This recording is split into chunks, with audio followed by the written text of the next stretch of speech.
Hi everyone and welcome to the channel. In today's video, I'll show you how to fix common phone charging problems. I will share 3 practical tips to help you identify the cause and fix the problem.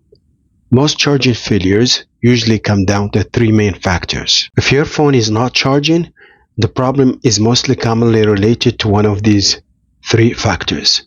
The first component to check is the power adapter.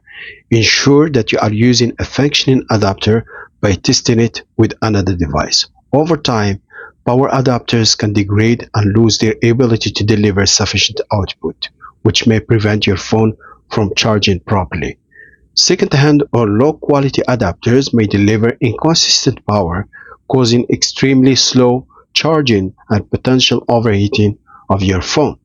For reliable performance and safety, it is recommended to use original manufacturer approved adapters.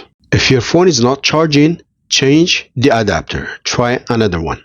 A fast charging adapter makes your phone charge fast. The second possible cause is the USB charging cable. It's important to use the right cable for your phone because not all cables are made the same. Some cables have better wires that let power flow safely and quickly. Cheap or old cables may have thinner wires, which can make charging slower and may even cause your phone to overheat. Check your cable for signs of damage, like bent connectors or loose ends. If you suspect a problem, try a different cable that you know is working properly. The most common cause could be a damaged or dirty charging port.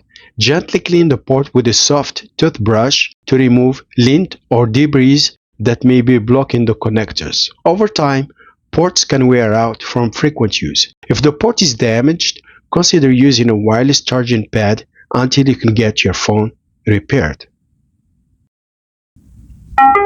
There are of course other factors beyond the 3 main issues we've covered. For example, if your battery no longer holds a charge for long, it may need to be replaced. Moisture, dust, and lint can also cause charging problems, so always keep your phone protected and avoid exposing it to dusty or damp environments. I hope this video helped you understand the common charging problems and how to fix them. Don't forget to like, share, and comment, and be sure to subscribe for more helpful tips. Thanks for watching, and I'll see you in the next video.